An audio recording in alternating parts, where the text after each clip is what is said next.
This is our town. Welcome!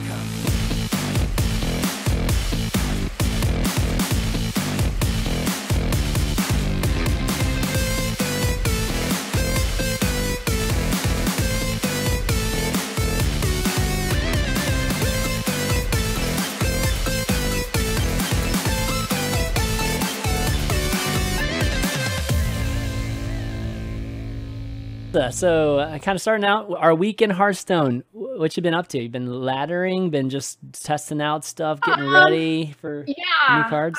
I'm definitely I'm focusing on standard ladder right now. I was messing with arena around the Twitch Rivals times, but now I'm back to standard. Focusing more on tournament gameplay, what would be good in tournament right now, and then just a lot of try-harding. No more memeing. No more memeing.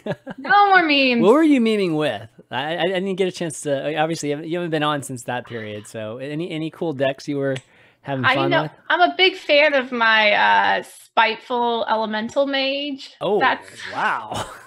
Okay. I actually had like a 70% win rate in Legend for a day, and then I lost a lot.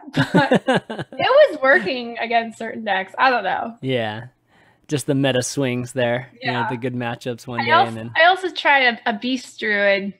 That wasn't so hot. No. I was trying like the cube thing, but some more greedy devil source stuff. But other beasts too. I don't know. We're trying different things. Dude, I think the beast druid might have potential once everything gets reset. Like, you know, it's definitely gonna be a different style without the cubes. I my theory is cubes work in every deck, but you always get cubes to work. Yeah, but you know, Undasta and those type of things, even the Undertaker thing with the druid, I feel like that stuff will have a bit more power after everything comes down by a lot. So we'll see how it measures up though. There's no naturalized, spellstone coming up. So it's gonna be rough, but if they got no spells to do anything with, they got to play minions, right? So it's funny to think that like everything's gonna be taken away from druid. Not only their best cards like Spreading Plague UI, but Nourish was taken away, Wild Growth was taken away. Naturalized spells. You're just like, oh, what is druid now? It's just this unknown. What are you? Beasts. I think. And it's gonna be like the most unknown class at this point. Right. Well, druids never had a bad period, so it's time, right? Did they have a bad period? They had a bad period. Right? Did they ever have a bad period? I don't think they've ever had a bad period. No, I mean the thing that sticks out to me most was when it was like the best class with Jade Idol and Aggro. It was the best class I think early in I would say when that expansion rotated out, and then the early there it might have been a little slow, but I can't remember. I think, gosh, I mean, I think after that rotated out, we had UI, and it was, we have. Did we know what to do with UI right away? I mean, I think so. I mean, Malleus came into play, I think, pretty early after that. Okay. I think I wasn't quite sure. Yeah, I don't think Druid, because of Nourish and because of Innervate and because of Wild Growth, it's just never been bad. And Malagos is still really strong. I still play Malagos and do really well with it, especially versus the Hunters. Yeah, that's true. It's going to take a little longer to get there nowadays, but you can't be as greedy. You can't be as thick. You can't use Lich King anymore and Mally Druid. Stuff like that. But it is a win condition. It's still there with the Floop, right? Like you can still copy it and do big old combo at the end. It'll probably be something about getting to that point, figuring that out. But so same with here. I've just been brainstorming a little bit and. This period is the hardest, right? Because the new cards are coming out soon, and I mean the ladder. This is always the month where I just finish the worst of the ladder because I don't do too much. See, I can finish the easiest because no one else is. That's a good point. So. I'm still playing the same amount of hours. I just need to make Dad Legend, and then I'll be good. At 5. But yeah, so for sure we're going to be talking about that, just at least the cards that they revealed, lots of new keywords and things like that. But before we do, I figured we would talk a little bit about some news that happened this week, just a couple things. First one being that the mobile app is much smaller now. Which I don't know if you play a lot, Slysssa, on any of the mobile. Yeah, like, I play on phones. mobile most Okay. of the time. Do you really? Wow. Yeah, I know that. actually prefer did not mobile know over that. desktop. I I only did do not know that. desktop when I have to, which is when I stream. Mhm. But otherwise, I'm on mobile almost all the time, Oh. which is like when people try and message me in game, I'm like, I'm not responding from mobile. Right. Yeah, there's no way you're finishing turns if you're responding to that. But no, I love mobile. It's much better for tournament prep. And oh, that's a good point. That's a good point. Yeah, Mm-hmm. it's so funny because I think the only time I ever used to play mobile was pretty much when we were at the firesides, you know, doing those tournaments, you know, like that sort of thing. But no question though, Hearthstone was a total hog in terms of storage on your phone. I mean, it was like over 3 gigs, like I think at the highest point. So now, if you look at it, it's down to 1.86 gigs, which still is pretty big. But I think that we're just going to have to, you know, we're always going to have a pretty big file there, just given all the assets and everything. But at least it's half the size. That's definitely good. It took them long enough. I don't know why it took so freaking long, but did it just? So I haven't like felt the difference yet, but maybe it's because I wasn't trying to feel the difference. Yeah. Well, I mean, if you have a phone that has, you know, like tons of, you know, 128 gigs or whatever, and you know, you don't usually fill it up very much, then you probably don't feel it. But a lot of people, you know, they have like 64, 32, you know, like that. If you take up 10% of that, that's a pretty big deal with just one app. I could definitely see that. Yeah, it's kind of crazy. So kudos to the team for doing that, and it's about time. Definitely about time. Efficiency. Yeah, for sure. All right, next bit of news to talk about is, this is a juicy one. This is a good one. So the Esports team, a Hearthstone Esports team, had an announcement today on Reddit.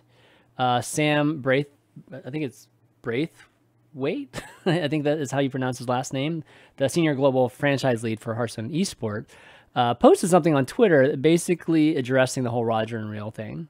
And kind of went through it. You know, the gist of it is, I would say they're obviously we're aware of it. And for those of you that don't know the Roger and Reall thing, Roger and Reall were these Taiwanese players, and they were caught up in 2 cheating incidents. You know, one being in the global games, where they, you know, one of them was able to watch, you know, on a delayed stream, and was able to see like their opponent's cards.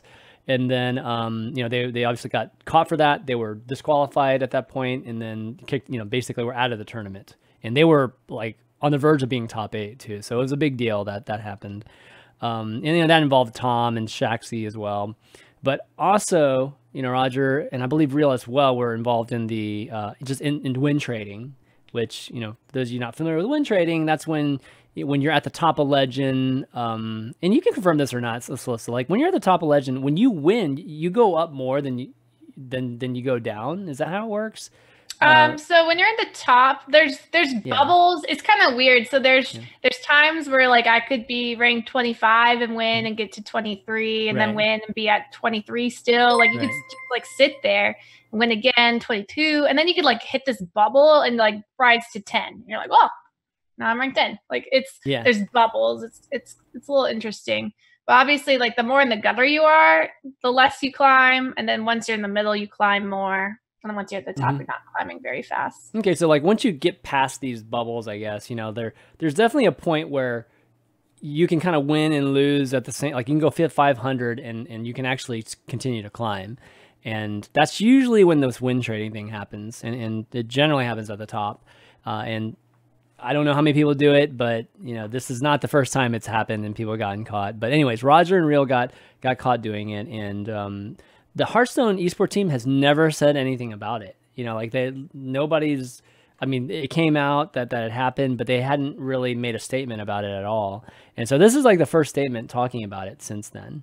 And what he basically said was that it sounded like through their internal process, you know, of how, you know, they handle these type of incidences, that, you know, it kind of slipped through the cracks a little bit in terms of like how the violations were, or at least how the warning was given. You know, I don't think the warnings are like a public thing. You know, I think they would have given the warnings privately, and then, you know, it would have just been escalated, you know, however, right? And I think that because of some issues internally, like some of this stuff just didn't happen. And so, or at least got delayed, which meant that Roger was able to participate in HCT, and obviously he's done super great in HCT 2018, and he's in the championships at this point. And by the way, the team's I think the team was feeling like they had to respond to this because there's been so much negative feedback, or just negative, just people complaining about Roger and he's a cheater and this affects the integrity of HCT. And so what Sam said here is that they will be allowed to participate in the new 2019 Masters qualifiers and the Masters Tour events, but they won't be able to, or they won't be invited to any of the Grandmaster, Hearthstone Grandmaster, big events, I guess. I think that's what that means, right? Inaugural year of Hearthstone Grandmaster. Yeah, the Grandmasters are those huge events for each region. So that's how they're getting penalized for this. I mean, there's not really any statement about if that continues on to the next year or not, but it's definitely this year at the very least. So they are doing something about it. So Slysssa, what do you think about all this? Like, how are your thoughts, or what are your thoughts on Roger and, and Reall as well? And, but particularly Roger, obviously, because of his success in HCT and, just this whole statement in what, Sam has said here. So I definitely agree they needed to take farther steps, because if your punishment is, hey, you can't do that, so you're DQ'd from this current tournament, then it gives this incentive to maybe certain players who think, oh, well, if I cheat and get caught, it'll just penalize me for this current one, and there'll be no consequence. Like, 'cause that's not really a consequence. It's like, well, this one just won't count. And so you need a punishment that says, hey, you can't do this. So, and this is your punishment, And so I'm glad they realized, they need an actual punishment, not just banning them from the one that they DQ'd in, Yeah. And so, I mean, what do you think about the whole, I mean, he basically has 2 strikes. I mean, he's done it. He's done something that's broken the rules twice now. I don't think I realized that he also was win trading. I knew about the HCT, and how did they catch them win trading? Is it because they kept queuing into each other, or? Yeah, I'm pretty sure if you went back and looked at the, like them internally, Blizzard could easily look at, Interesting. And when they can see, I mean, there's definitely a pattern to it. Yeah. I don't think people actually play them out legit. Yeah, so they definitely need a much larger punishment if they've cheated in 2 different ways. Like, they're just finding ways to cheat the system. Yeah. And that's a punishable offense, in my opinion. So I'm glad they took those steps. Obviously, the community was pretty outraged about it, though I think he proved himself a good player because he won the event, the last event. I mean, I don't think he made misplays a lot, but that was dang. I mean, okay, I didn't see all of his matches, but the way he played Quest Rogue, or no, was it Quest Rogue? Was it Quest Rogue? Quest Rogue. I was like, what is he doing? Oh, okay. Yeah, I think it was Quest times. Only a couple. But he proved himself, so it makes me upset. But I'm like, if you're this good of a player, why do you need to cheat? Like, come on, man. Yeah, it's really I mean, in the end, I feel like how good he is versus what happened are probably are separate from each other. Like I think that one side of me is like, okay, HCT World Championships, I want to see the best 16 players there, right? And for sure, Roger is one of the best 16 players. I mean, he's at the very least top 20 player in the world and should be there. But at the same time, it's like, the rules are there, and if you break the rules, you should absolutely be punished. And I mean, I feel like one time, okay, maybe it's getting DQ'd from the tournament and then something, I don't know, probation kind of period, right? But but the win trading, I think, actually happened before. It actually happened in April, so before the Global Games thing. But in the end, he had 2 things, 2 situations where he broke the rules, and I think if you get 2 of them, I don't think it's like a 3 strikes you're out type of thing. I mean, I think 2 is pretty severe. Like, you should be getting something very, very bad. Like, I don't think he should be participating in any of No. HCT 2019. I could be see honest. that. I'd like. Yeah, They probably shouldn't let them do the lowers, but yeah, you shouldn't be able to do anything, and just to really make a statement. Can you imagine if he wins the championship? I mean, that's, I don't know. Yeah.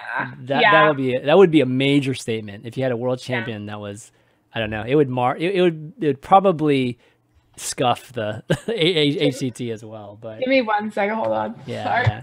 Sorry, it's not HCT. I keep calling 2019 HCT. It's not HCT. It's the Sorry, I had to close my door.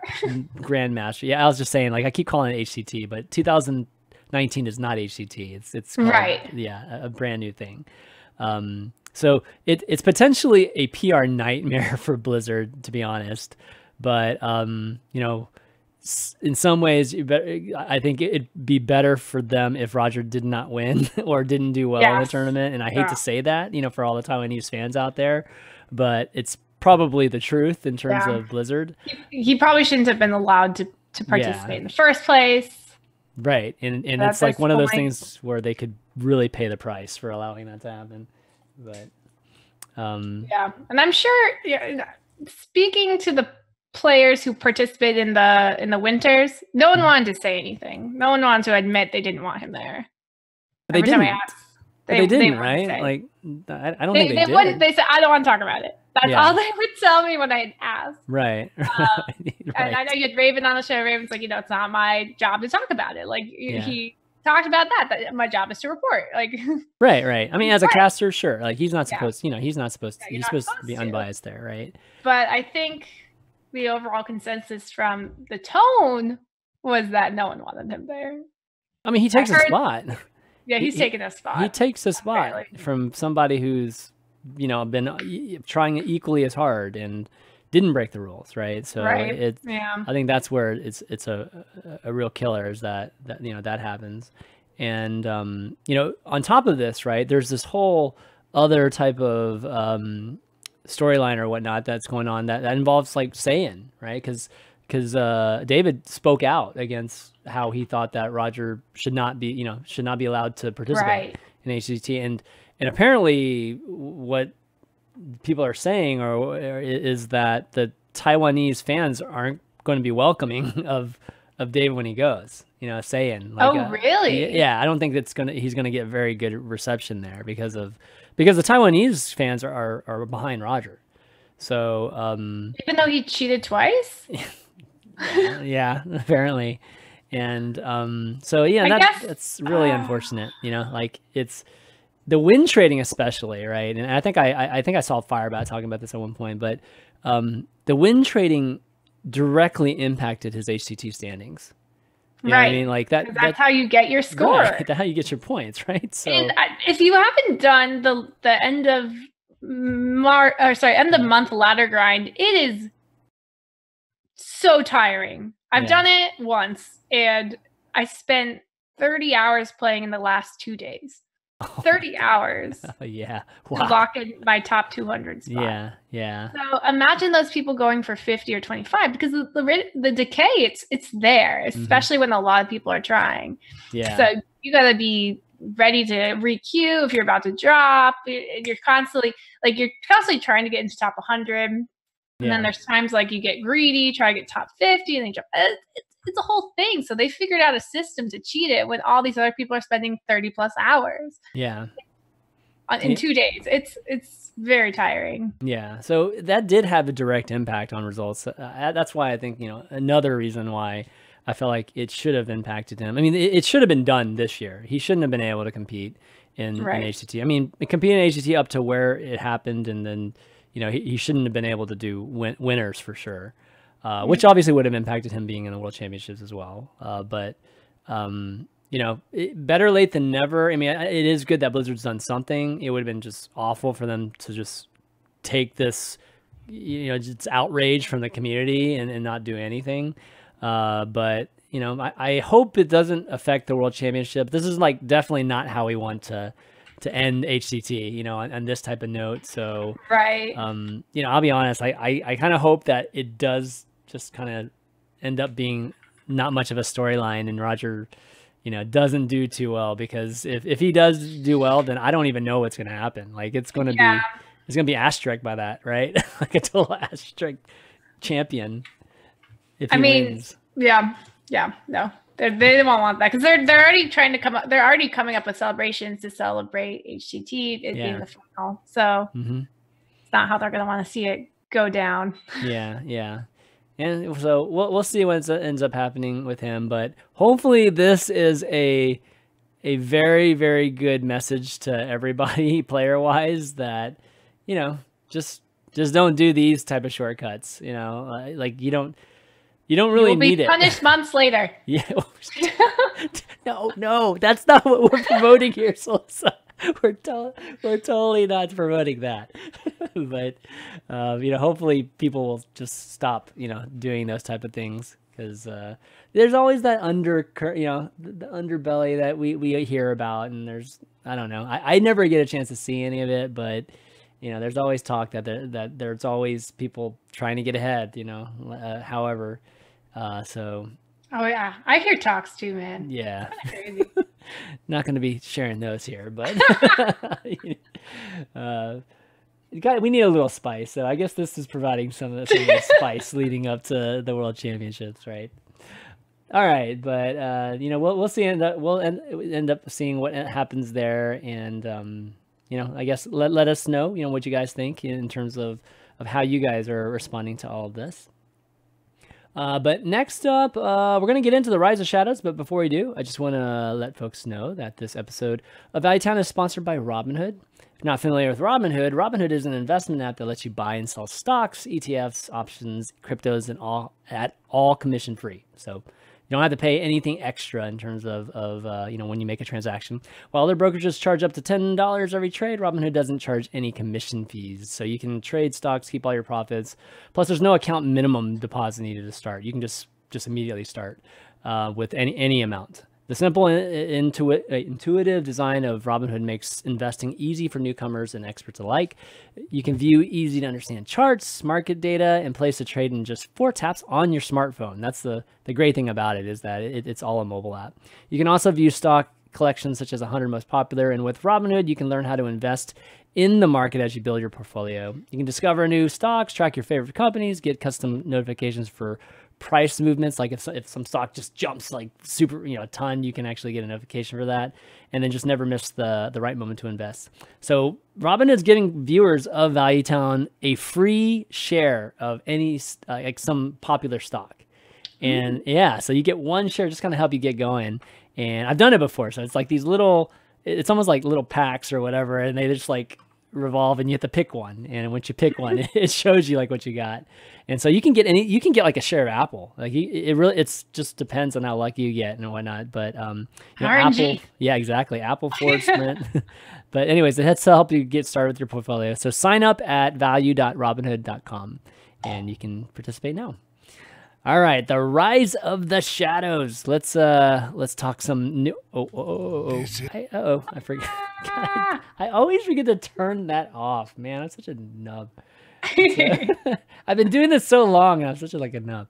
But the Rise of Shadows. They finally announced the name of it after it got leaked a little early for whatever reason. They did it that day, right? Yeah, I think it was like the same day. It was the same day. Every expansion's getting leaked these days. I don't know, man. It's like at least the last 2 have been.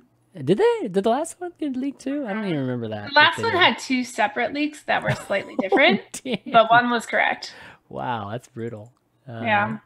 But yeah, so Rise of the Shadows. It's pretty interesting theme, to be honest. It's I think it's juicy. I like it. Yeah, you like it? It's got this whole invading dollar or some kind of like heist or something on Dalaran. And what was funny is that they showed this graphic of it all, right? And it looked like a battle royale, like you were dropping into when they're dropping from hands, like where are we dropping, boys? Exactly. It's like, was that on purpose? Like, what do you think? Do I think it was on purpose? Like, was it meant to be like a battle royale? I mean, maybe, but maybe it's just we've seen so many. It was in their subconscious. I don't know. I don't know, man. I mean, even Tetris is doing it. We're all doing Battle Oh, Royale. Tetris. I guess it is. Yeah, Battle Royale, the Tetris Maybe thing. that's going to be the single player. Yeah, look at this, guys. All right, this is like totally dropping from, dropping from the plane or whatever, whichever game you're playing. So there's 5 of them though. No, that's the blimp. That's Fortnite. Oh, is it Blimp? There is a blimp. Blimp bus. For Yeah, the bus. I guess so. But yeah, so you've got the characters are, you got Rafam, you got Dr. Boom again, you got Hagatha again, you've got King Togwaggle, and who's the last one again? Oh, I forget. Wait, Rafan, Hagatha, Cobalt Dude. Oh gosh, who's the last one? I'm like having a Boom. Did you say Boom? Yep, said Boom. Who's the witch doctor woman? Yeah, well, it's the witch doctor. Wait, one who Hagatha? You talking about Hagatha the witch? Or? No. The woman. Oh God, we were so the psychic woman who's in the videos. She's right? Oh my gosh, chat, help us! Oh, we were having such a brain fart here. It's crazy. It's I don't know names. All right, I'm gonna have to look this up. I'm like having a fortune teller. Yeah. Is it just the fortune teller? Is her name Madame Lazul? Oh yeah, I think so. I think that's right. That's the new priest hero. Yeah, I think that's right, Lazul. Yeah. Man, my WoW lore is like so. I'm not even sure that is Lazul even. Yeah, I think it was Lazul is from WoW, right? Or is that just a Hearthstone thing? I'm getting all mixed up now with all the lore. Assuming they're all from WoW. Yeah. Well, I don't know. I don't know if all of it is, but that one might be. But anyways, obviously very iconic, I guess, villains in all this, given that's the rise of shadows, and pretty cool. I think I like the theme a lot. They're obviously using some WoW lore, but at the same time they're kind of adding this cool dynamic to it, which is a lot of fun. So first impressions of the Dave Kozak video, definitely not as good as the Boomsday one. The Boomsday one was like crazy good. But yeah, I actually really liked this video. Okay, like when he was doing his song and dance, there's just this scene where he's slowly coming in, and I thought it was really cool. Yeah, it had that whole God, what was that show on PBS that was exactly like that? Aladdin. Aladdin? What? It seemed just like Aladdin. No? Wait, what do you? I was talking about the Dave Kozak video. Well, yeah, in the beginning of the trailer when it showed like the actual cinematic, that felt like it. I thought you were talking. I mean, I'm talking about him sitting there, right, by the fire and all that stuff. Yeah, that could have been better. I thought it was good. Yeah. Okay. I liked it though. I mean, Dave is. I mean, he's that such a great great actor. us all the new mechanics, which I thought they, are very interesting. Yeah, for sure. Okay, so why don't we just jump into the cards? I mean, there's obviously a lot of little stuff. We can talk about some of the little stuff first, and then we'll get into the cards. So we've got. Oh, let me switch this over to like the Game of Thrones advertisement. Yeah, I know, right? It's just keep thinking about that right now too. I'm rewatching them all. Yeah, me too. I am too. I'm just finishing season 1 right now. It's amazing how much you forget, actually. I know. Well, I've actually never saw seasons 5 through 7, so. Oh, okay. I had to start from scratch to like figure it out. Oh, really? Oh, yeah, because I forgot it all, so I had to rewatch it to get to season 5. Oh, I see. Okay. All right. So, anyways, the Rise of Shadows, the release is on the 9th. There's some new mechanics. Twin Spell being one of them. Lackeys being like this new type of minion, and schemes being a major theme as well. Every class has their own scheme, and it's like their plans, right? And how to tackle Dalaran. And I guess some new or some old mechanics will return, or at least develop some more too. So they have this whole concept of like the good guys and the bad guys. So like the people that we just talked about were all the bad guys, the League of Evil, and they're associating classes with them. So that's priest, rogue, shaman, warrior, and warlock, 5 of them. And the Dalaran defenders are mage, druid, hunter, and paladin. And Gotrix just said only the bad guys have schemes. Okay, so not all the classes will have schemes. They'll probably I think the good guys may have something later, but you know, maybe they have a different type of thing. But for now, Oh, I didn't realize only the bad guys had schemes. yeah, I didn't actually quite read into that as well. But yeah, so there's the actual heroes for each of them. There's not necessarily going to be like a hero for each of them. I don't think. They're legendary, correct? Yeah. So I mean, it's like Togglewaggle. I don't think it's going to be a hero later. You know, just like this year. Oh, like alternate hero? Yeah. I can actually. Oh no. Yeah. But 2 of them have it, so. Yeah.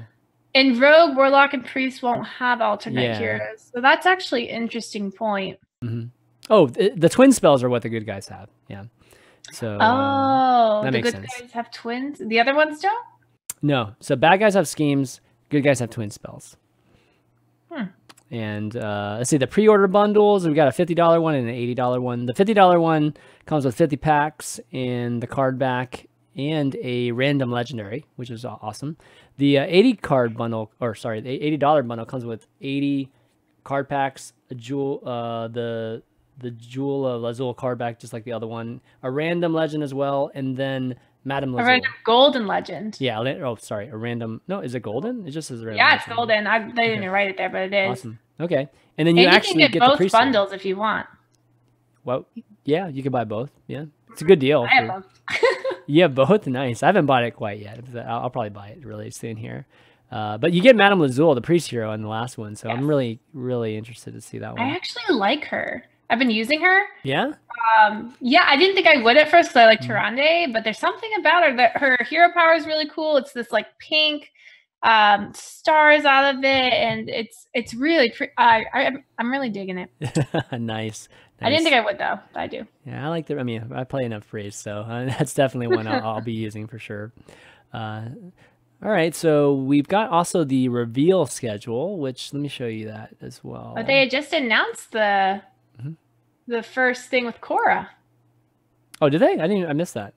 Yes, they tweeted about it. I'll grab the Twitter. Oh, is an actual? Did they talk about the card or? No, they talked about the first reveal stream. Oh, okay. So cool. Korra gets a card reveal stream with Korra, Chris Atlas, Chris Sierra, and Peter Whalen.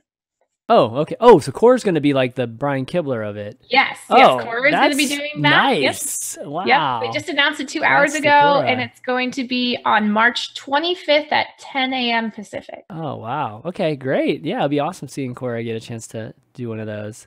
Yeah, she'll do great. Yeah, well, she's always great. So it looks like this. We're going to get this. This is going to be the big one on 25th. Looks like we're going to get one tomorrow at 1 sometime. Oh. So that's kind of nice. I guess this will be a surprise one. I don't know if it's internally or community. But then the 26th is when it's just like, okay, one, the whole 5 a day type of thing. Yeah, there's a bunch each day. And any of these look pretty interesting to you, the card art?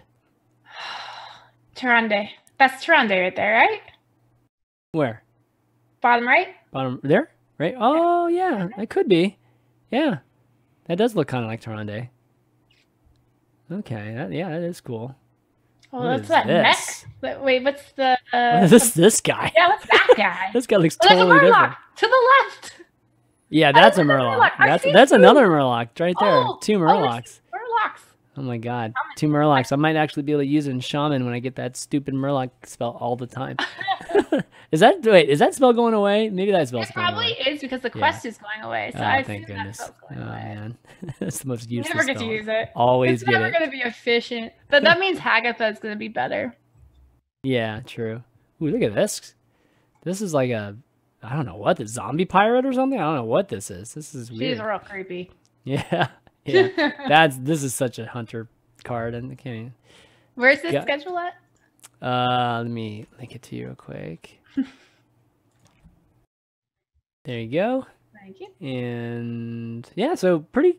I mean, the card art's obviously very, very interesting. I love how they do this now. They've done this, for a while now, but I love how they kind of give you a little bit of a preview so you can start guessing. Yeah. Millhouse? Is Millhouse in one of these? Where's that little gnome? I don't see Millhouse anywhere. Yeah, I don't think Millhouse is in here. That'd be kind of interesting. Millhouse is still in the set. Like, it would have to be like a new Millhouse, right?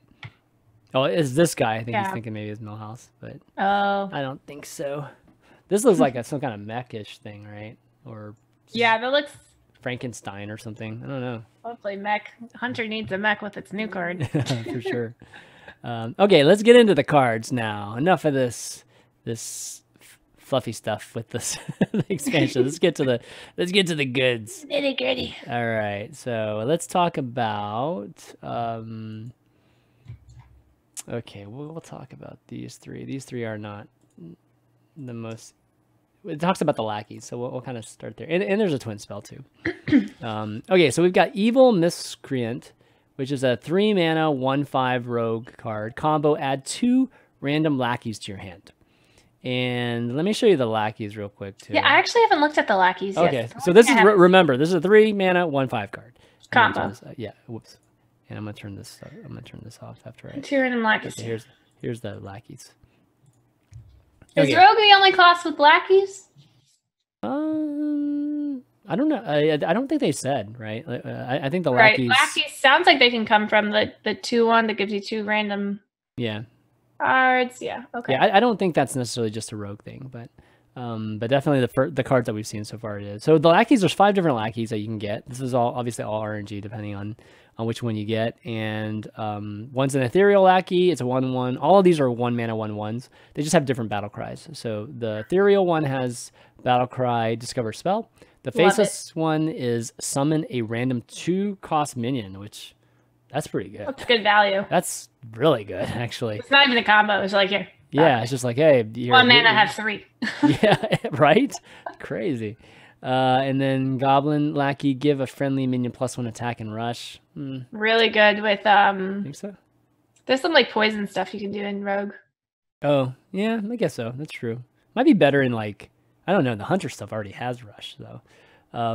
Cobalt Lackey, which sounds like something we've had before, but deal 2 damage. Okay. Nah, and then, not as exciting. Right, Witchy Lackey, which doesn't have any purple in it, which is kind of interesting. Battlecry, transform a friendly minion into one that costs 1 more. So you're kind of shaman-like, right? Yeah, it's a little scary RNG, but fun. Yeah. Super fun.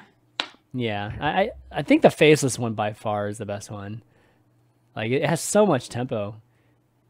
Can you imagine that playing that on well, actually, you can't play it on turn 1, obviously, because the Miscreant is a 3-drop. But I don't know. I feel like if you're going to be playing some kind of wide strategy, that's a really, really good card. Yeah. I think my favorite has to be the ethereal, right? Oh, the ethereal? Oh, discover spell? You think so? Okay. I think, I don't, there's something about discovering to me. Yeah, I love it too. I love discovering. It's better than get random, right? Because random is like, oof, like what a whiff. Discover is like, oh. Yeah. Yeah, I feel like Cabal is so, like, doing 2 damage after turn 3 or 4 or whatever, it seems very weak to me. Seems so strong in like an arena. Arena would love that. They're like, yes. Yeah, pain. I think so. They love pain. That's true. That's definitely true. But kind of bringing back the cards again so we can look at them. Let me bring it back. Here we go. So yeah, the Miscreant. So you basically get a very underpowered 3-drop, and you have to combo it too, right? So that's right. That's pretty bad as well. But those are really good pieces for being future combo pieces. If you think about it, I give a bunch of 1/1s that are easy procs. Yeah. Those later. Yeah, it could be. I mean, it doesn't do a ton of damage, but I think 2 of them that discover spell, 2 of them that put 2/2 on the board. I think that definitely is interesting value. But these type of cards in the past have never done well. Like the ones where you put a pretty terrible body up on the board. Yeah, it's a pretty bad body. Yeah, it's a 1/5. Like, what rogue wants a 1/5? I know. Like, can cold blood it, and it's no if it was longer taunted 1/5. or something, it might be okay. But I would have preferred a 2/4 or something like that. Yeah, I think it maybe been too strong if it was a 2/4 though. Yeah, maybe. Yeah. I guess I don't know. It's interesting. Yeah, I don't know. Something about the card just feels. But this is the only thing we've seen of a way to get the lackeys, right? There's going to be other ways because other classes should be able to use the lackeys. So yeah, that's true. Yeah, so I mean, I don't know. It seems like it's deliberate with Rogue here that there's something that we might be missing in terms of Rogue. I mean, I guess the lackey could do face damage, right? Like, if you is it a minion thing only? I forget if it was only minion. I think it was 2 damage, but it was 2 damage. Yeah, so 2 damage. You know, maybe getting 4 damage is pretty good. Well, imagine if you toggle scheme all these. Endless lackeys. Yeah, I guess that's true. So yeah, anyways, that's Evil Miscreant. We've got a neutral card here, 3 mana, 3/4 spell word Jeweler. It's a rare card. Battle cry: your hero can't be targeted by spells or hero powers until your next turn. So protects your hero. It's basically makes it stealth, or outside of minions. Minions can still hit it, right? But you know, it could be good against, you know, some type of burst mage or druid, Malygos kind of thing. This is really good in arena, and standard. It's only going to see play if there's for some reason a ton of burst cards. Yeah, I don't think so. Like, even if there is a ton of burst cards, this is like a 3-man. I don't think it's gonna happen. Yeah, it's like a half stealth. Yeah. Yeah, it's not even as good as the paladin. It's really good in arena. I could see this being great in arena. Yeah. Well, so in arena, anything that's you love 3-drops, it's really premium. Yeah. So you favor 3-drops and 3 mana 3/4. It's a premium card, so that's what you look for in 3-drops. So the fact that you get a 3/4 and they can't target your face that turn, yeah, pretty good. Okay. Yeah. I think 3/4 has just become the new standard now.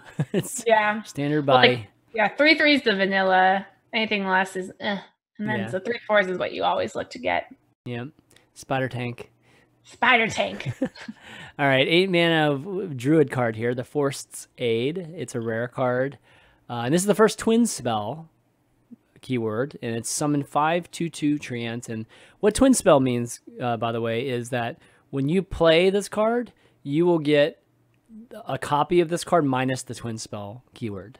So you'll end up immediately drawing the Forest 8 again. It's just it won't have the twin spell. I think it's called Forest 8 again, but it just won't have the keyword. Yeah, it's an echo effect that you get to keep the echo one time. Yeah, right. Yeah, you get to keep the echo until you play it the second time. Yeah. Yeah, exactly. So 5/2/2 treants. I mean, that's really expensive. It's really expensive. I mean, what you get out of it is actually pretty good. It's just, is it actually good in Hearthstone, though? Is it actually good in the meta? You need to be building up, not out that, you know? Like, unless... I don't know. I don't see this working out well. I'm trying to think of, like, what common removal do we have that's still in the game that can just wipe that board? You know, like a Primordial Drake-ish type of thing. Yeah, Starfall. Okay, Starfall. I mean, you still have Consecrate. You still have Blizzard. Yeah, 2/2s are just so easy to remove. You know, so you'd have to have. I mean, can you combo Force Aid with something to like protect it? Like you can't do Soul to Force. Yeah, you can't. I mean, you only have 8. It's like 8 mana, so you only have 2 extra. Right. Yeah, this is pretty rough. Pretty rough. Yeah. God, I will say, I'm pretty sure they've been So I've been playing the single player of Rumble Run. Yeah. And when you face treants right now, they are white blank cards. So anytime a treant comes on, it's this like white blank card. I think it's because they're changing the art for treants for the new expansion. Okay. That's super bugged right now. Treants are bugged in Rumble Run. I believe I'm surprised they released it then. That's crazy. I think they're internally doing something and they didn't realize it affected the Rumble Run. But people like me who play Rumble Run at night to fall asleep. Yeah. I noticed. Actually, somebody in the chat made a good point. Like, is it easy to remove twice in a row? Probably not. You know, but Blizzard. Yeah. But you can make the same. I mean, they had cheaper cards that filled the board before. You know what I mean? Like this is an expensive card that fills the board. Lose all your mana, but fill. Right. So, living mana. Yeah. I mean, if you ended up with 5 times, what is it, 20? You do 20 damage with 1 Savage Roar, I guess. I mean, spreading play, you could get 6, 7. for 6 mana. 5. Yeah. Not good value. Definitely not good value. But I don't know. Maybe Druid will have to resort to that though. We'll see. Or Druid. We'll have to see. Okay, we got a wave of legendaries now, which is fun. Obviously, we've got a neutral 7 drop. That's 6 attack, 6 health. Chef Nomi or Nami, and again, it's legendary battle cry. If your deck is empty, summon 6/6 grease fire elementals, which is hilarious. Grease fire. The grease fire theme is just funny. I heard the story of this guy in the WoW lore. Apparently he, like, when you try and do a task from him, he's really greedy and won't give you the reward very easily. It's like he's like really popular in the World of Warcraft lore. Yeah. So you have to get him to do it multiple times then, I guess? Yeah, he's just like one of those annoying characters that like he just doesn't drop. Doesn't feel like giving it to you. Right. Okay. That's funny. So that's cool. I mean, that's cool. They found a very popular character to do this card on, but in terms of deck is empty, like prep Myra's. Yeah, that's what people are talking about. You prep your Myra's, and you just stick them on the board on turn, and then you lose the Psychic Scream. or whatever. Well, your hand could still have the spooters in it or something. Wait, Psychic Scream is the Psychic Scream? Oh, that's rotating. That's gone. Yeah, Psychic Scream's gone. But Mass Hysteria is not. Yeah, Mass Hysteria. Yeah, exactly. Mass Hysteria would just be. It's 6 of them too. It'd be perfect. Bam, bam, bam. Yeah, it's done. Yeah, like that's the one thing about Chef Nomi to me. It's like I don't think you can go all in because if people know you have a Chef Nomi, they're just gonna hold their removal and you're done. Right. Yeah. So. But it's just like for a mage, Blizzard doesn't deal with it. Flame Strike doesn't deal. Like Dragon's Fury deals with it. Is that rotating? Dragon's Fury? Yeah. I can't remember. But like otherwise, a mage can't deal with it. I'd have to look at that list of all the cards again. Yeah. So regardless, right? Like, there's no way they make a card that's like super easy to. Yeah. Like this could also. I wonder if there's going to be fatigue decks where that just run this and then they stick it at the end, kind of like when you used to see the big mages both run Alana and whoever stuck the Alana. Or it's just Mechathune, right? Just slap this after you're trying to get to Mechathune. This is like the turn before Mechathune. They have to deal with that, or they die to Mechathune. Yeah. So it's. I think it's pretty challenging. Actually, how do you kill Mechathune? Is there any easy way to kill Mechathune these days? Naturalize. No, Naturalize is gone. Oh, when he leaves. Yeah, I mean, Naturalize is gone. Cataclysm's gone. Like silence. So silence? No, definitely not silence. But I mean, I guess that's kind of what Mechathune was intended to do. I think Mechathune was intended to live a turn. Voodoo Doll. Okay. Yeah. Voodoo Doll. Voodoo Dolls. Yeah, that's possible. You can't do it in one turn though. Yeah, you Voodoo Doll, ping it. How much is Mechathune? Oh, you're talking about like if you wanted to remove your own Mechathune. Yeah, like right now, Mechathune just wins in one turn, right? Right. So. Is that still possible? So you could do it as a mage. You Mechathune, prep with a coin, or you reduce Mechathune and then you prep the walk the plank. With mage? No, sorry, with rogue. Oh, with rogue. Okay. So rogue just reduces the Mechathune and then they prep walk the plank. That's true. Oh, there's a spell that kills undamaged stuff too. Okay, yeah, I guess it's still possible. It's definitely much harder to pull off Mechathune now, but this seems to be very, very complimentary to that. You just like fill the board with 6/6s while the next turn you win anyways, in some ways. So this would have upgraded it in this current expansion if it was around. All right, the next one is Rafam is back, which is super cool. Archvillain Rafam, because I was a huge fan of Rafam the first time around. The Archthief one. I don't think I knew him. Really? I think I was. It was just so slow. It was like 7 mana. I think it was the same thing, 7 mana or 9 mana. What was he? When was he in Hearthstone? Was I around yet? Rafam was. oh man, the people are gonna have to tell me this one. I forget if Rafam was. It wasn't Grand Tournament, was it? It was like around there. League of Explorers. What it was? League of Explorers, and Rafam was a guy. I think he was a 9-drop, or was he a 10-drop? No, he's 9-drop. That's what it was. 9-drop, and then he would create this random 10 mana spell. And the 10 mana spells were awesome though. They were really, really cool. There was one that would just like fill your hand with like a spell, and one that God, I'm having trouble remembering them all. But anyways, the point is the 10 mana spells were like really, really good, but it was just too slow. Like you could never even get to them, because everything was just so expensive. And so anyways, I'm really happy to see them bring Rafam back, and bring Rafam back in a really epic way. It's a 7-mana 7/8 taunt, which is like, that's already pretty damn good. Like taunt. Yeah, it's like a mini Lich King, like by itself right there. Yeah, well, it's slightly buffed to Lich.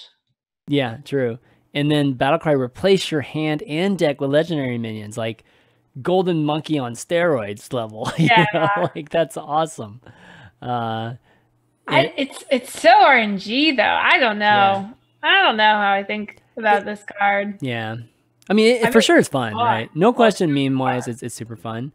Oh, yeah. I am actually very curious to see if, because of the new specialist format, like you only have these 10 cards you can change, right?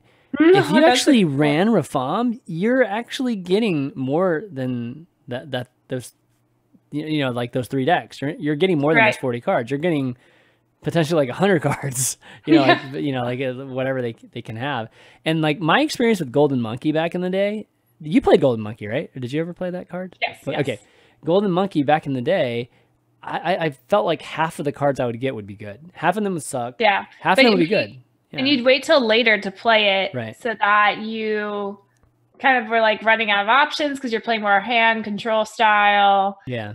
I need to start powering this down. Let's go. Right. Would you play this card? Let's say you are in a bad matchup, and you just put this card as like kind of like just flip of a coin to hopefully get out of this. And you play I'd say anytime you're in like an unfavorable matchup, put it down on 7. Yeah, exactly. Just throw this baby down. Favorable. Yeah. Hope the RNG gods are on your team. You're getting rid of all spells, which means you're probably getting rid of most your heal, most like. Oh, that's a good point. I didn't really think about that angle of it. Yeah, that's true. So, but I mean, you get to tap, so you get to things faster, but you never know how expensive they'll be. All your synergy's gone. But you were in a bad matchup anyways, right? Yeah, if you're in a bad matchup though, I'd slam it. Yeah, and just hope you get some awesome, the crazy cards, right? And get the dragon collect. That's right. Get the next card, which is a mage, 10 mana, Collectgos instead of Malagos. It's Collectgos, and it's a 4/12 dragon, just like all the other ones, or except for one or a few of them. Your first spell each turn costs 0, and then Battlecry, discover a spell. So you get a spell. You basically get a chance to cast a spell, right? Right. They showed in the video them casting a free flame strike. Sick. It was so sick. Oh. Yeah, you'd have to build it'd have to be like a big spell mage, something where you're running a bunch of big spells. Which mage has got some pretty good big spells. Is Pyroblast is classic. Yeah, it's 10. And bam. Yeah, that could be. I mean, you can only do it once, but we can only discover once. You could discover, but you could you could add your pyro to your deck if you wanted. Yeah, no, but it doesn't like they wouldn't synergize. It's more of a, and it's kind of funny because people started catching on to Dragon Mage just in this last month, and look, they gave us a Dragon Mage more, Yeah. Dude, you know what would be pretty sweet is, well, no, this wouldn't happen because the Battlecry is not there. But I was gonna say, like, how do you get this out? Like, is there any way to cheat this out? And I was thinking Spiteful could cheat it out, but then you would have to. You missed the Battlecry. Yeah, you missed the Battlecry. But Spiteful's rotating, so. Oh God, man! I like calling out all these cards that are rotating. Yeah, so it needs support. Definitely needs support. I'm really curious to see if there's a way to cheat it out early, And if there's not a way to cheat it out, then there needs to be some really great value spells. Otherwise, I just don't see this happening. I think it's good. I'm going to say it's happening. You think so? Okay. I do. I think a big mage supports it for a turnaround. Yeah. I don't want to say it does. It feels like that old school, druid with the whatchamacallit, the refill mana thing, where you can just, it wasn't, what was the 10 mana card that would give you 10 mana crystals? That was the dude. Yeah. Kuhn? Yeah, Kuhn. It was just like, it feels a little bit like that. You get a chance to throw a big body down and you probably clear the board so it's interesting. It's a dragon too, which I'm definitely all for getting more dragons. It's the potential for 20 mana every turn. Yeah, that's true. I think that's a trap though. It's a total trap. Total trap to fall for that. But it's got at least some fun deck building elements to it. I still will probably play Rafaam first and give that a try. I mean, he replaces my entire deck too. That's so sweet. Good stuff. Yeah, you can get Caligos with it. They should have given this card. They should give this is the card, guys. You want the first golden to be, because if you get this card, you get all the like if you don't actually have all the legendary minions, you get a chance to play all the legendary minions. You know what? First golden legendary I got was Whizbang. Nice. I got a lot of golden decks, man. Yeah, that's a valuable one. What class is Caligos? It's mage. So, all right, that's a couple more classes with their legendaries there. Let's kind of move on to the next 3. I think these are the last 3. It's just the schemes. So schemes are the new type of cards for the evil, the League of Evil. And the first one we got is a priest one. It's 0 mana, Lazul's Scheme, and it's a epic. Reduce the attack of an enemy minion by 1 until your next turn. Upgrades each turn. And this is the common thing. This is like the whole theme of these schemes. Basically, this thing keeps getting better. It's kind of like Spellstone, get better, but after just each turn passes. And there's no limit to it. It just keeps going up. It just, you just keep going infinite damage or whatever, if it does damage. So with this, it's just like, it just keeps reducing the cost of your minions until until whatever minion you're going to cast it on, until it gets to 0. So, yeah, what do you think of this card? This card is 0 mana, and 0 mana has always been a very good, I mean, cards that are 0 mana generally are very good. So what do you think of this, Slysssa? So it's interesting. There's another priest card we haven't talked about yet, but it's also 0 mana. So I think it's interesting that they've already introduced 2 0 mana cards for priest. Which one is that? Did I miss that one? Let me see. Yeah, there's a few more cards we haven't talked about yet. Okay, I need to see if I just missed those cards. But so this one, when you look at it, in my opinion, it's terrible. It's reduce the attack of an enemy minion by 1 until your next turn. So it's just like 1 turn, their attack is reduced.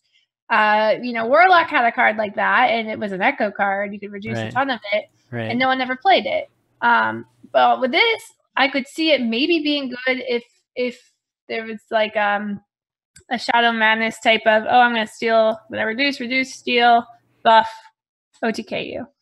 So if it has like something like that, I could see potential. But yeah, I think so. Yeah, I'm trying to have the support. I'm trying to imagine like what type of.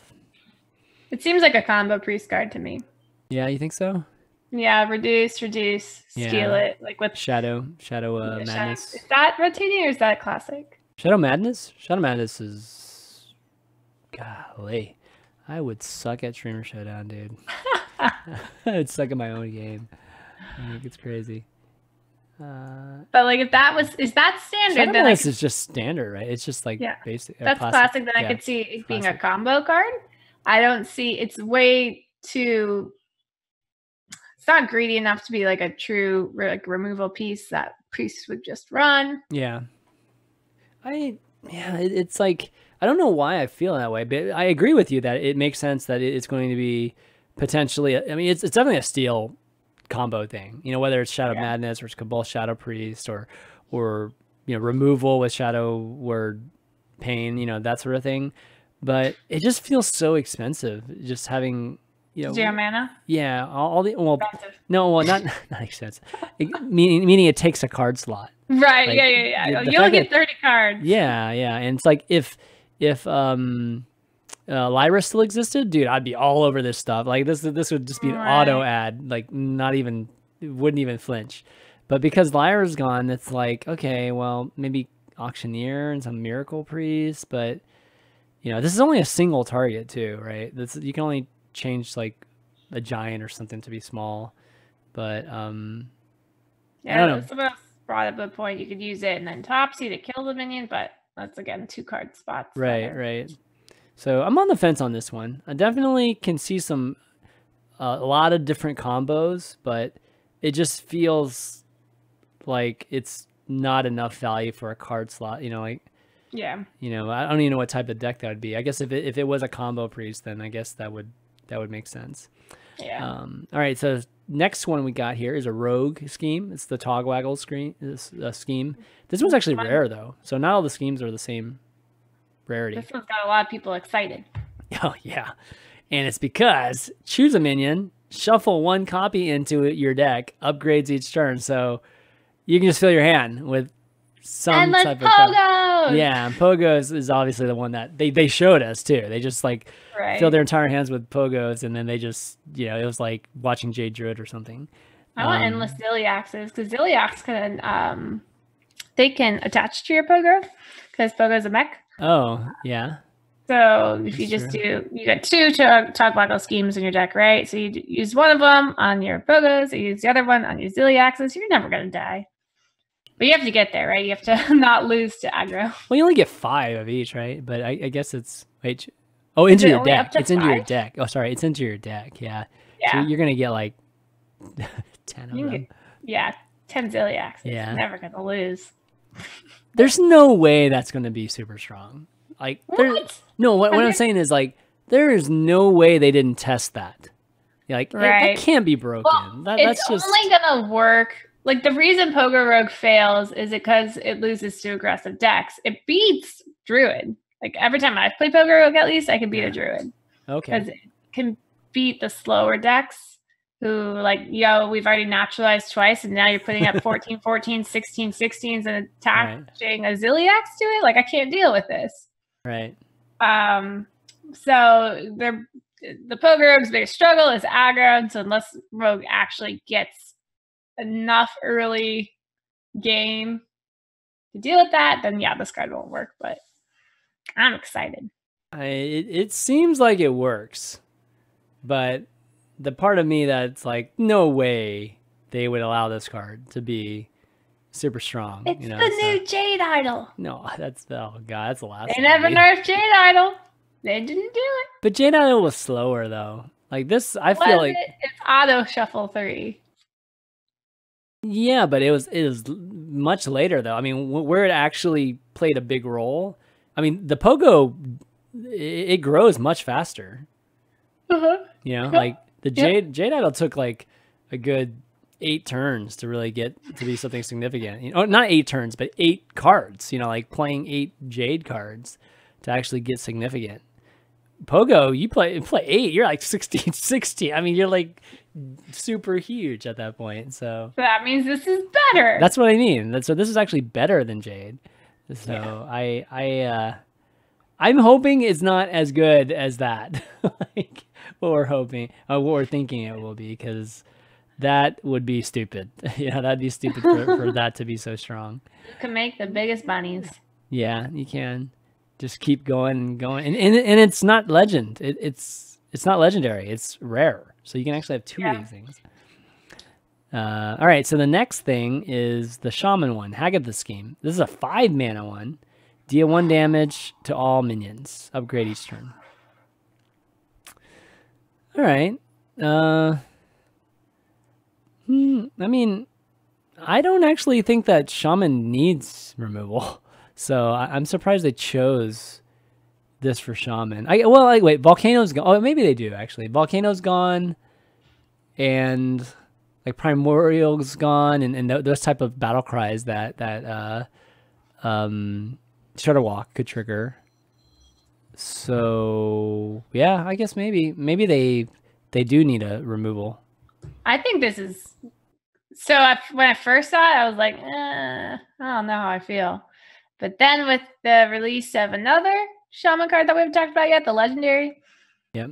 Which is very much centric, the new Hagatha Legendary and the old Hagatha alternate hero, I started realizing like, yo, they really want to create this good control shaman.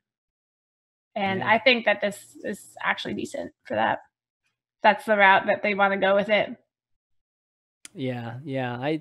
I mean, for sure, it's like a full board removal at 5. Like, I mean, right. I mean, but you have to have it in your hand. It's definitely saying, yo, we're not going to reward top decking. If you top deck this, it's not going to do much. Yeah, and it's not so bad getting it on the mulligan either. You know, like there's actually it's cool. I like it. Reward good mulligans. Like you're gonna look at it versus aggro and say, I'm going to keep this because by turn 5 it's going to deal. But versus control, you're going to be like, I'll just wait on this. Like, you know. Yeah. I mean, I like the design on this, you know, because I feel like the cost is proper. You know, there's this kind of dynamic of it being good in certain spots and bad in certain spots. It reminds you of Dragon's Fury almost, right? With the cost. And Dragon's Fury, you know, it's good. Definitely. Because it's all minions too. It feels like Dragon's Fury almost. Yeah, I take it. I mean, as a shaman, I would take Dragon's Fury at 5 any day. You know, like no question. So yeah, I think this card will be used quite a bit, and shaman definitely needs some tools, so that's good. All right, so I need to figure out which cards we ended up missing here because I don't think I have them all. Let me see. I might have to show a web page here. What did I do with it? We're definitely missing the Hagatha Legendary and the Shaman Legendary. Yeah, we're missing Hagatha, right? Yeah, Hagatha, Oblivitron. Yeah, Oblivitron. I have the newest two. Let me just bring the newest two. Oblivitron and okay, and then one more. There's also Forbidden Words. Yeah, Forbidden Words. Here we go. Okay. I think that's it. And then there's a Swamp Queen, right? I just need to find Swamp Queen. Oh, I'm gonna have to look that up later. But Oblivitron first is something that they announced a day or two ago. It's a 6-mana 3/4 legendary. It's a mech. Death Rattle, summon a mech from your hand and trigger its Death Rattle. Which I have a hard time thinking of a super powerful mech. So I looked through the mechs that it could work with currently, and so far, for the best mech for Hunter itself would just be the bomb, that kills the other minion, which is just not strong. 6 mana. You're talking about Spider Bomb, right? Yeah. Spider of 2/2 that kills an opponent minion, like that's not good. Right. If you look at the neutrals, what it works with is the best thing it works with is the 2/2 that summons a 7/7. Oh, that's not bad. That's the best thing it works with neutral currently. Also Mechathan, but it won't actually work. Yeah, I mean, it doesn't actually trigger it. Because there's a minion on board. And you have stuff in your hand. I mean, yeah. The Mechathan's like literally in your hand. Well, it summons it, but... It summons it, but you probably have something in your hand. You'd have to make sure your hand's empty, so you're tracking everything away, and then the 3/4 is on the board, so it doesn't work. But it's a death rattle. Wait, it's a death rattle. No. So you... Yeah, and you have to kill it, right? So it's... Oh, yeah, it triggers it, but the Mechathan's not dead. Yeah, no, this doesn't work. It's clunky as hell. I mean, it should be. Like, I didn't want them to make it like very easy to do something like Mechathan. Yeah. So, yeah, 6 mana 3/4 is bad. It's bad. We're talking about a 3 mana 3/4. We're talking about a 6 mana 3/4. For those who don't know, at 6 mana, it should have at least 6/6 stats to be considered decent. This is a 3/4. You could be a 5/6, but you better have an incredible battle. Yeah, you better be good. You better be like Katharina or something. Right. So. Yeah, it looks pretty terrible. I mean, I'm gonna say, bad until we get something good for it. Yeah, I mean, the closest thing that we would play a 3/4 at this type of mana level is like a Vile Spine. You know, like that it has to be something on that Yeah, magnitude. Vile Spine's 5 though. Yeah, it's even cheaper than this. So it's like it's got to be awesome for. It's gotta be real good. Yeah. Oof. All right, Forbidden Word. This is the other 0 mana spell you were talking about. Spend all your mana, destroy a minion with that much attack or less. So Forbidden is definitely a type of card we've used in the past. And it's one that always spent your mana. You know, it kind of allowed you to spend just remaining. Like that. Yeah. Flexible. Yeah, and we've had like healing before, Forbidden Healing. Yeah.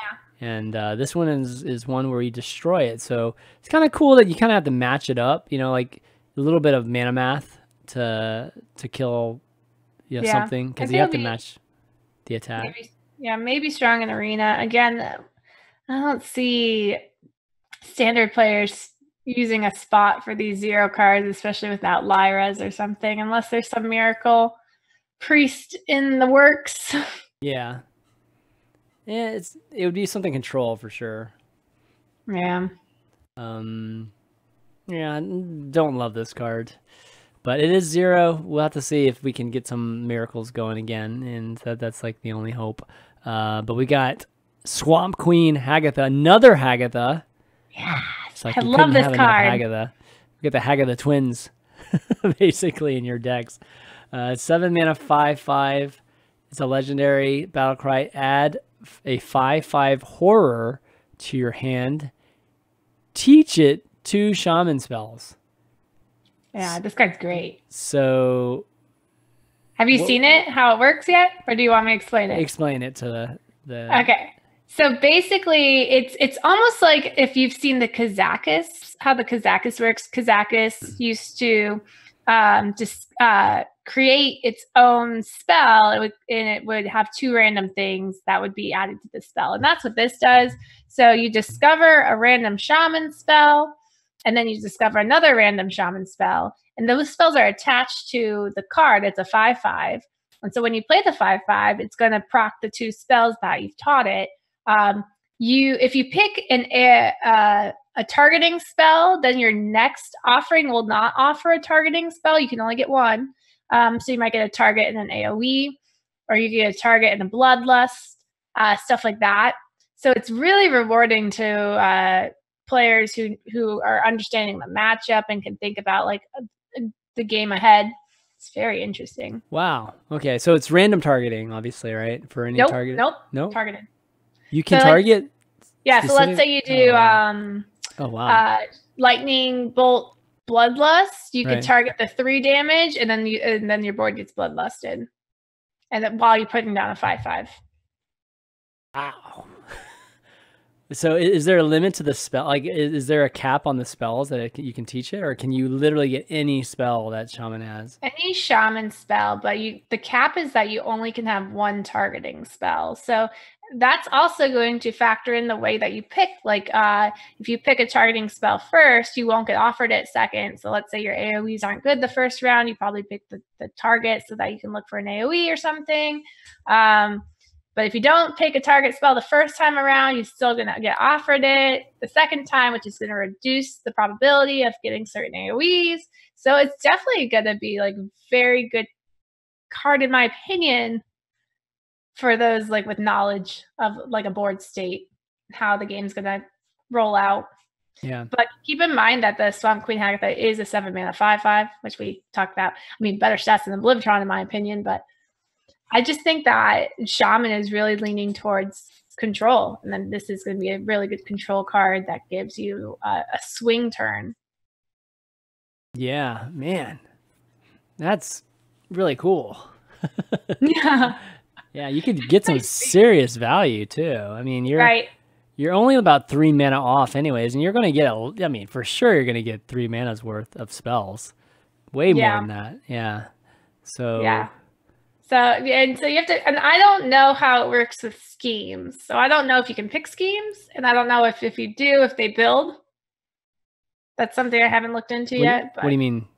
Like if you pick, I don't know if you get offered Hagatha. Oh, you mean if the scheme builds on? I bet it doesn't. I bet it doesn't. It's not considered in their hand. I think it's kind of considered to be played.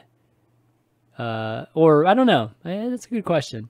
But I'd be surprised. It definitely really reminds me of Kazakus, where you pick two things, right? Yeah.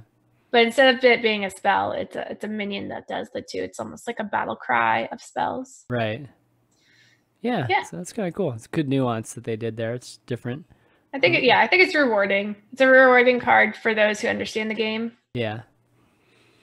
It's just fun to pick two spells to attach to a minion too. Yeah. We always like discovering. Yeah, we get to pick battle cries now, not just straight out text like we did with Rexar. Well, anyways, so that's gonna wrap up just all the new card reveals. So lots of different flavor. So far, I think I like what I see. I mean, there's still a ton of holes, obviously, that looking to fill in this first expansion. And with the different classes, but I'm most interested to see what more shaman cards and warrior cards will bring, just to see how those will change. Yeah, warriors taking a huge hit without Baku. Yeah. I think Hunter's actually taking a pretty large hit. If you look at the legendary they gave him, it's pretty bad, and they're losing Rexar. So I mean. They still have Zul'jin though, so there's opportunity.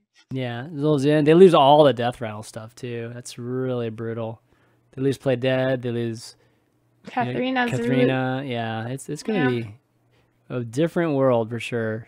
Yeah, but it's about time. I mean, we've had Hunter Stone for a long time now. Oh, that's all I faced today, man. I know, right? Hunter or Paladin, basically, in these final days. Yes. Okay, so we're going to get to some questions here. Before we do, I want to do some quick shout-outs to just our patrons, the folks that support the show. You guys keep it going. Without you guys, we wouldn't be able to do the show. So, big thanks to just a few of them, naming a few each episode. Ray Dan, Bryce L, Cameron M, Paul H, Vincent G, Dan S, Trevor T, a random guy ASMR, Gabriel G, David F, and Andrew C. And you can, if you enjoy the show and you want to help us out, go to patreon.com/valuetown and throw a pledge our way. Really appreciate it. Okay, we got one question from Ahmad N. If you guys have questions in Twitch chat, go ahead and put those in the Twitch chat. We'll get to them. But Ahmed N asks, when should I use autocomplete for improving my deck, and when should I use HS replay? Okay. Interesting question. What's your thoughts, Slysssa? So the way that autocomplete can work is that you could just pick one card and you're like, I don't know what I should do with this card. And you just put the one card in your deck and you hit autocomplete. It'll make you a full deck from scratch. Supposedly they're really good. You can find new interesting things. But you use HS replay more for the statistics that come behind it. They give the proven rates of the win rate based on what ranked player you are. And so I think the autocomplete is really good for discovering new stuff that you can do with each card. But if you want true stats, HS replay is the way to go. Okay, so I'm almost, this is going to be almost like I'm still working there. But, because I was definitely part of it whenever we released this feature. But HS replay actually does have this really cool feature. Autocomplete? Yeah, well, they have this. So here, I'll show you. It's something. This is one thing that for sure we were working on trying to, and it was like we have all these cool features. Like we have some cool features that people don't know about, and we're definitely working on just the marketing element of it when I left, back in November. But one of the things that people I guess didn't realize that we launched a year ago. It was like literally last March. Is this whole collection thing, limit my collection. And what this does is that it only shows the decks that you can build with your collection. Oh. And then like you can actually enter an amount of dust, and then that will give you the decks that you can build if you bought those cards, like if you bought certain cards with the dust that you have. So, if you click this, if you do click limit my collection, it will show you what you can build. So you see the buildable thing that we added? Like that was part of one of the things I was wondering what that meant. I was like, yeah, when I was doing product, I can build anything. What are you talking about? Right, and then we got the little icon here as well. They changed the icon. No, that's the same icon. But yeah. So this tells you if you can build it. Like I obviously have a bunch of cards, but there are some things you won't be able to build. Like it won't. It'll say how much dust you need for it. So in terms of like what you should and shouldn't use, I mean, HS Replay. I mean, we built this feature like when I was there for like to really help all the new and casual players be able to find the best deck possible. So this is going to tell you, just what the highest winning percentage deck you can build. It's like more of an exact way of doing it. If you're lazy, you don't want to actually go through this, then that's when you use the autocomplete in the game. But this is going to be better. The HS Replay method is going to always be much better. So I would as numbers. Yeah, I mean, it's just you can just sort by the win rate and sort by the ones that you can build, and there you go. Yeah. These are the ones you can build. And Odd Paladin, 62%. Yeah, I know, right? So, anyways, that's my HS Replay flag for the day. I'm still explaining some of these features. They're still there, even some down here. But yeah. So, anyways, Ahmed definitely used that. Let's see, any questions? Do you think that we need hero cards from West 4U2? Do we need hero cards this year? Peter said no hero cards this expansion. And is it okay to leave some classes having some or others none? So do we need more hero cards? And can we have an imbalance of heroes? So I kind of talked about this last time when you were talking to, a couple times you were talking to Raven. I was asking about this. I personally think there might be an imbalance if certain classes don't have hero cards. But also, I'm understanding that the new heroes aren't as strong as the old heroes. So they're definitely not as strong as Rexar, Jaina. But they're still good. Like, Dr. Boom's better than Garrosh, in my opinion. Zul'jin is a huge game changer versus aggro or tempo decks. It's not as strong versus control, but very strong in those type of games. So I think these ones are really good. I do think it's kind of a big deal that they don't introduce alternate heroes for the others.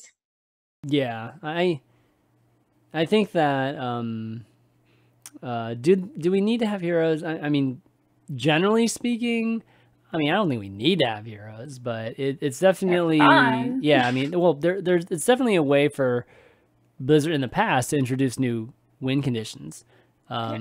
In this particular case, I don't know if we actually have win conditions more than we just have like very powerful effects, which could be just on a legend card. Like we could have a lot of these effects on a legend card. Like the Zul'jin could just be a legend card, right? Right. So we could do that. Like a crazy, or what's it called? It's like Yogg. It's like a Yogg, but it's controlled Yogg. Right. It's still random. Yeah, it's still random. Exactly. So in terms of imbalance, I don't think. Well, I think it's actually theoretically possible to not have them balanced in terms of every class having a hero, but perception, there's no way people will take that well. Like, there's no way you're going to be able to convince them, hey, these 5 classes have, these heroes, but these other 4 classes actually have stronger legends. So that's how we're balancing out. Like, that's just not going to happen PR-wise. Like, no way the community accepts that.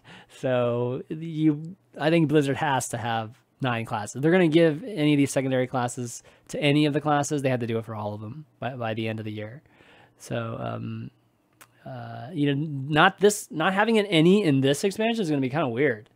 Like then I guess they have a bunch of the next ones. I don't know. It's kind of strange, but maybe they're super powerful. So they didn't want to have them in the very first expansion, but yeah, so I still like them. I definitely like Zul'jin. I like Hagatha. I like Dr. Boom, and there's plenty of iconic WoW characters that could be made into heroes that we still haven't touched, yet we still do we do Dr. Boom again somehow, and Hagatha is another card in the game now too. It's trying to bring back those old users. Like, come back, we got Dr. Boom again.